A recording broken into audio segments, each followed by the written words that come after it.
Sometimes down the lane we will start thinking that what are we exactly doing, why are we doing it, and how are we going to give it back to the generation. Now 20-30 years back in India, we were talking about a very interesting topic called as population explosion. Now when you start depleting the land resources, we do not take the time to again go back and create those land resources.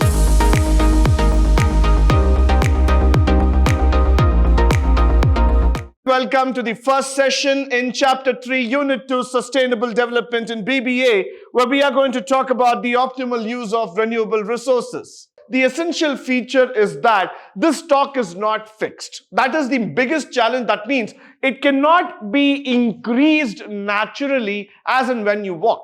It is not something man-made, and it is not something that you can just do it out of an app or do it just out of a push of a button. So what happens here is that if that stock of that material starts to deplete, it starts going on at a great rate, and it becomes very difficult for each one of us to restore it back. So that's why I would say that the most difficult factor of the renewable resource is to get it back into action.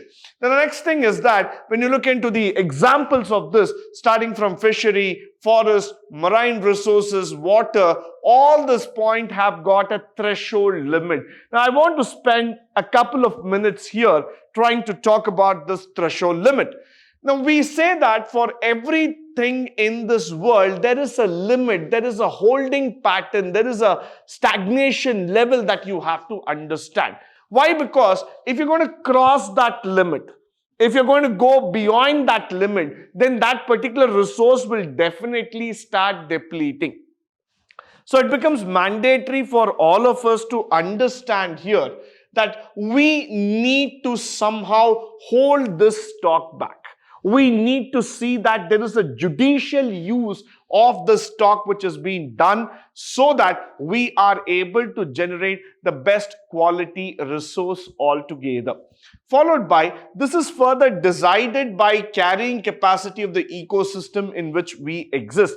So whenever we talk about the ecosystem, that is our planet Earth, now we have a capacity, we have a modulation, we have a defined geographical limits for it. So once we're going to cross it, it's not going to be possible at all. So within the ecosystem, whatever is the possible limit, to whatever extent it can exist, that we need to look into it so that we are able to make an optimal utilization of the resources. Followed by, the potential for the increase is important because we can harvest the incremental stock, and provided certain conditions are met, the harvesting of incremental stock and its growth can go on for successive time points. Now let's try to understand this factor. For the coming generation, are we going to leave the reserves of oil and petroleum? Now that's a very big question mark that comes into the mind of you. Why? Because sometimes when you go back, look at yourself, are we going to just deplete that fossil and the future generation is going to look only at electric? That's where this incremental stock factor comes into picture. Why? Because sometimes down the lane we will start thinking that what are we exactly doing? Why are we doing it? And how are we going to give it back to the generation? We just believe that the Mother Nature has given everything for us to enjoy, everything for us to put it in use. But then we don't think in the same lines of giving it back.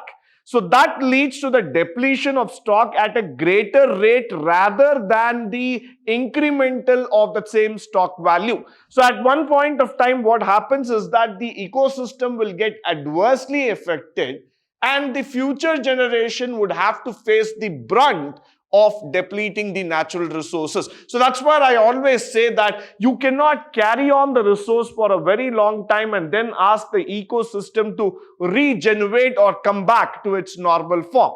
It is our primary duty that we go forward, we take an initiative of restoring, replenishing all those stocks back into action so that we are able to give our generations a better livelihood.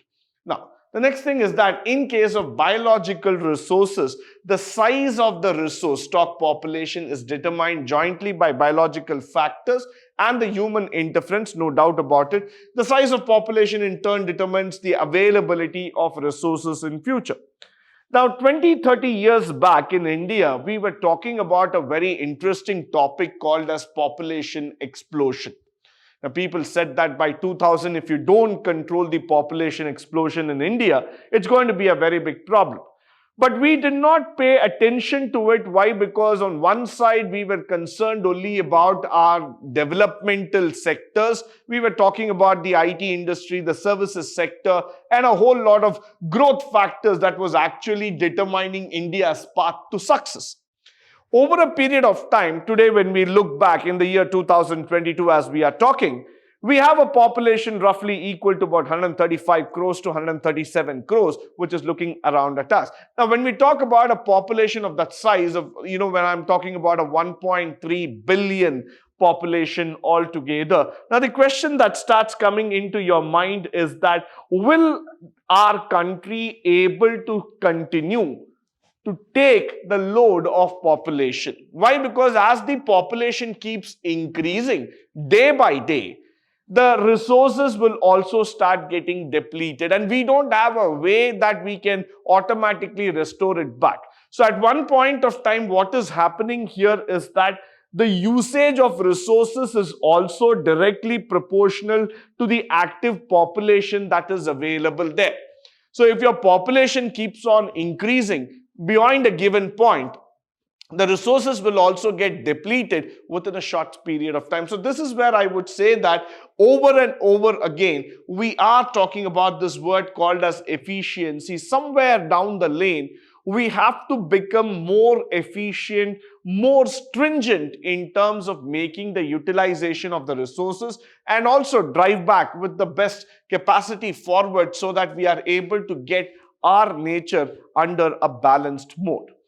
Followed by a related question is that, can the market be relied upon to achieve and sustain this rate? Now, this is again an introductory question which we still have in our mind. Why? Because in this unit we are actually trying to focus on this factor called as sustainability with growth. That's what we are trying to talk in the environmental economics, and we are also trying to talk about the factor called as how the optimal utilization of the resources can be done so that we are able to sustain the growth for a longer time period.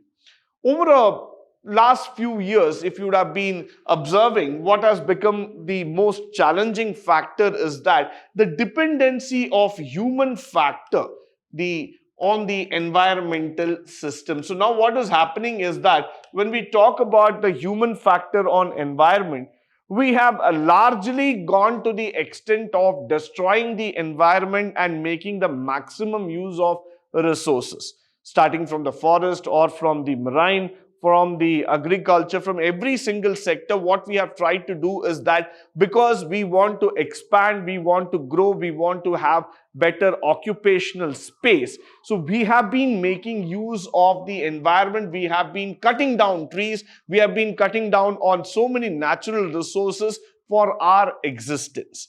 Now, the question that is now sharply looking at for us is that, can you sustain at this rate? Sustainability immediately starts asking us question: if you keep on cutting down the forest, if you keep on shutting down those lakes, or if you just forget the ecosystem balance, if you just forget the factor that you are not able to produce more, the climatic changes coming into picture, and all of us know about the factor that what is the impact of the weather that is going to happen in terms of agriculture and production, will our sustainability be lasting long enough? So that's where the focus of the entire chapter lies here. So we are going to address this particular question repeatedly so that we are able to achieve a solution here. Now, the word called as dynamic optimization. Why is that word dynamic optimization coming into picture? All natural systems are dynamic in sense. That means they can change over a time, and they are also able to sustain despite the shocks. One important factor of dynamic system is whether the variables within the system converge to a fixed point called a steady state. Now, for example, let us take water itself. One side, when we are depleting the water, The other side, because of the rainfall or because of a sudden climatic changes, flash floods and everything, again we see that water balance somewhere comes back. But then what is more important here is that when I talk about the word called as dynamic optimization, it is a point at which you are able to restore back or get the balance in nature. Now, this is not applicable for all the resources in the environment. This is probably applicable to those kind of assets which are able to come back to the steady state point at a given frequency, at a given wavelength altogether. Now, what happens here is that many assets do not tend to come back so soon. Now, when you start depleting the land resources, we do not take the time to again go back and create those land resources. What we tend to do is that we tend to occupy all the open spaces wherever they are available, and the urbanization begins.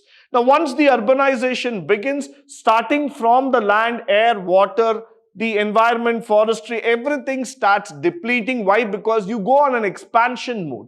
You don't go on a mode of giving it back.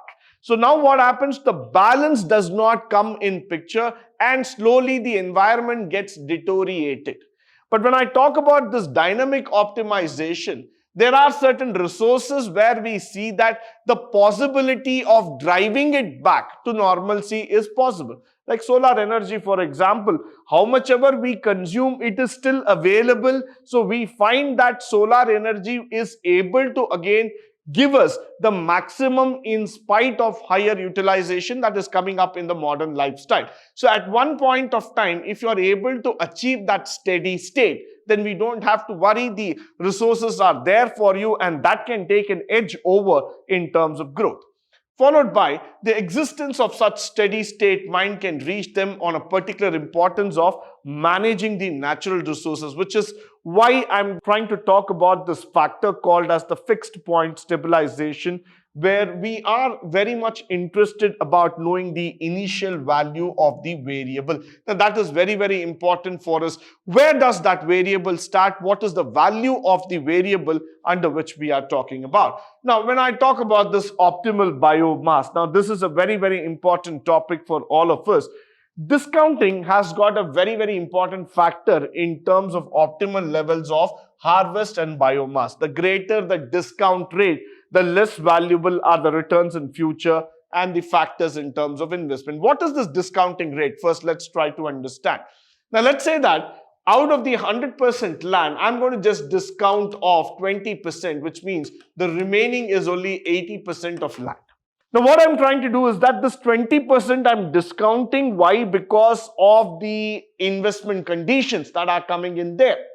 Now, what is going to be the very important factor is that in future, will we be able to contribute back on this 20%? Will we be able to come back and restore it back to 100%? Or will we continue to depreciate from this 80 only? That's where this discounting factor becomes a very important topic for all of us.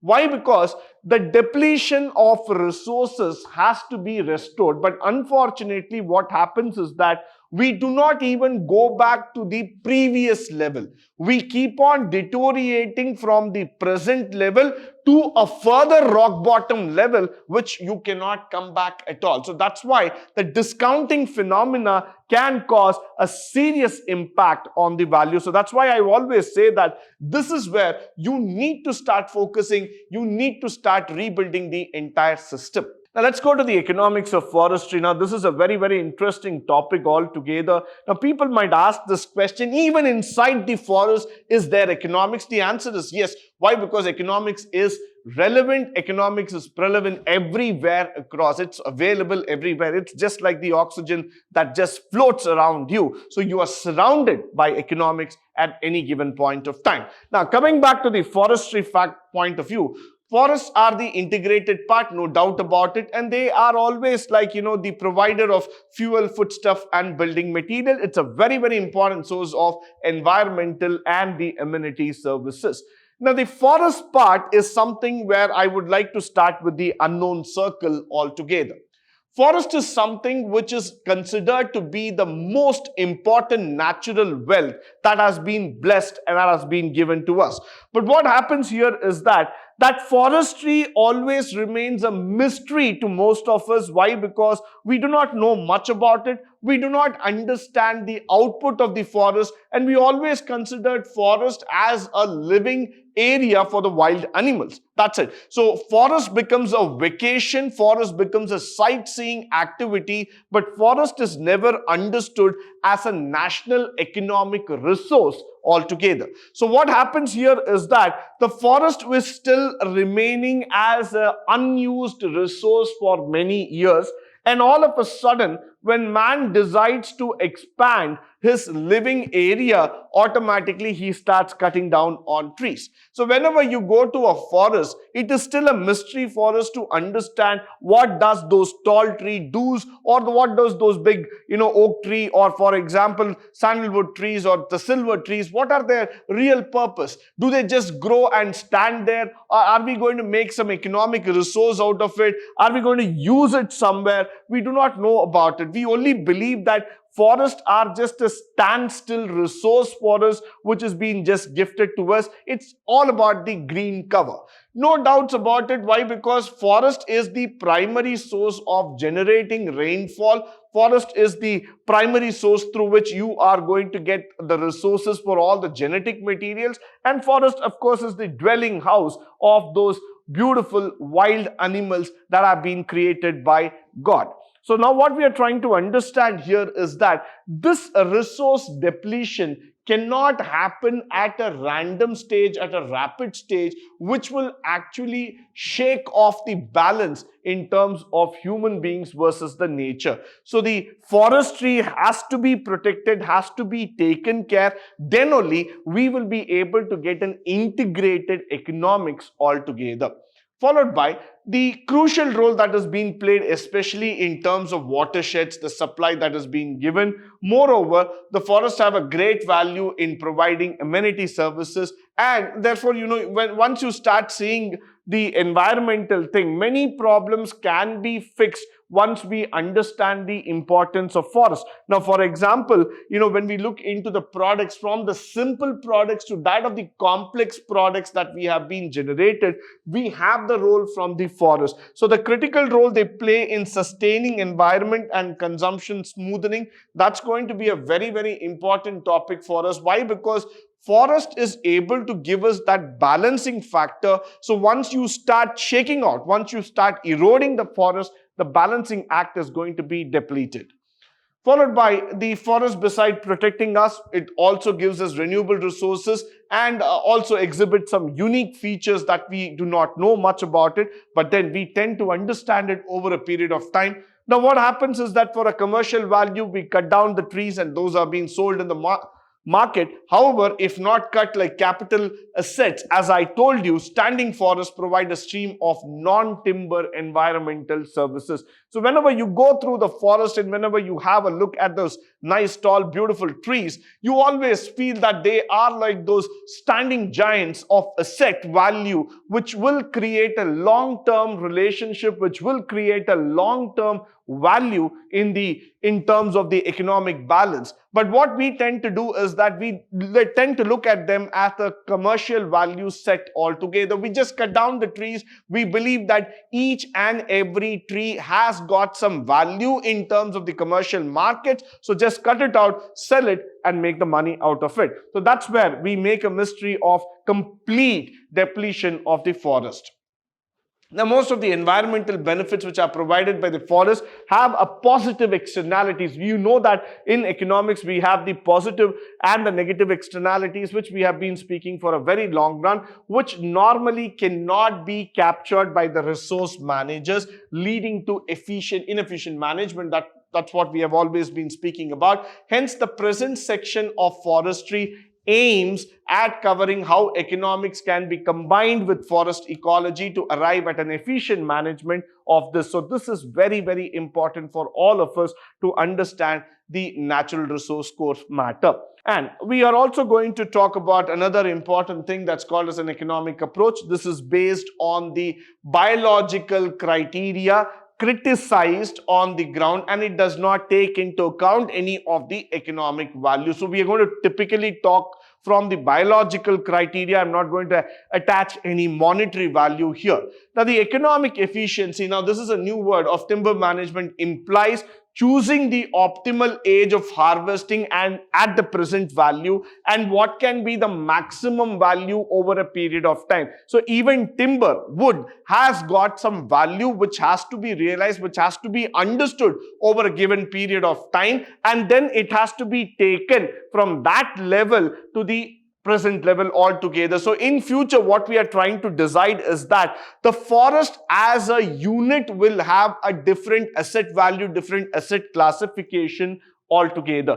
But what is that we have done to realize this value, realize the potential of the forest? So, whenever we talk about the exogenous variables like growth of a tree, output they produce, the discount value, all those things have to be taken into account. That would maximize the present value from harvesting a tree. Why? Because the output value, you need to make people understand the output more stronger than the input. Now, normally when you run a campaign and saying that save trees, save plants and all those things, people don't believe you, because people think that that's just a marketing campaign with some social factors included. But then just go back and explain the people the commercial value, the output of the same trees. People will become interested. Why? Because it's not just money. It's also the future asset value that is going to be generated over a period of time.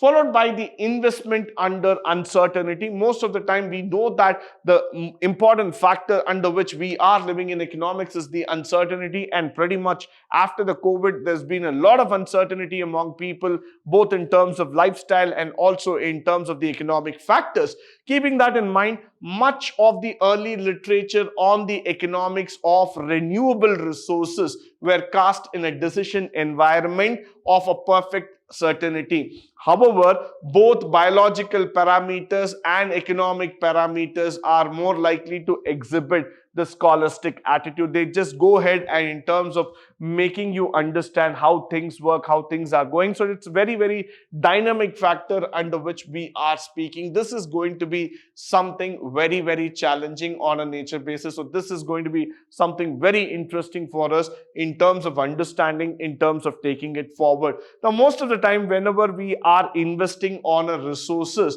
we see that the environment was perfect, but we never know how the environment is going to change. So whatever investments that we are making in terms of nature, you need to have that certainty factor, then only the growth is also possible. Now, the investment uncertainty will also talk about the factors like goal of net present value maximization to the steady state condition, which is also characterized by irreversibility, so that the nature does not change. In such applications, a framework is also being brought into picture, which is very, very suitable.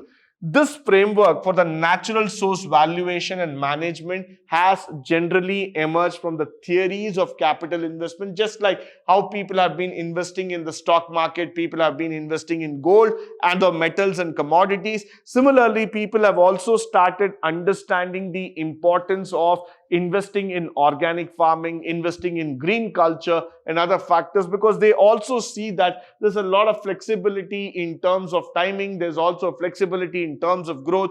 You can take your time and grow with nature altogether. Now, a literature of corporate and public finance, most decisions have also tried to exhibit about this factor. The timing of investments can also be flexible. So we have been working out a lot on this literature, trying to make people understand in different countries and segments how people have been able to see that, how people have been able to see the growth factors over a period of time in terms of the economic value. Now, the other factor that I would like to say is that knowing as an option value, whenever I use this word option value, that is futuristic in nature, investment can push optimal rates of return well above the discount rate. That means to say that over a period of time, you will be able to get better value over the discount, and this can form as a common framework. That means you will be able to get better returns if you are investing in nature today. And when uncertainty is explicitly considered using the stochastic model and everything, we can also look at alternatives to secure your investment, and such optimistic models are available in economics, which can create a better return value to the asset altogether. With this, I come to the conclusion of today's session. I hope and believe that all the resources that are shared through this presentation will be of great value to you, both in terms of theory as well as in the practical walk of life. In the upcoming sessions, we are going to talk about limits to the growth model, which is a very, very interesting topic, and it has got a lot of functionalities towards the environmental economics. But until then, stay tuned, stay blessed, and stay enlightened forever. Thank you once again for joining me today on this wonderful session.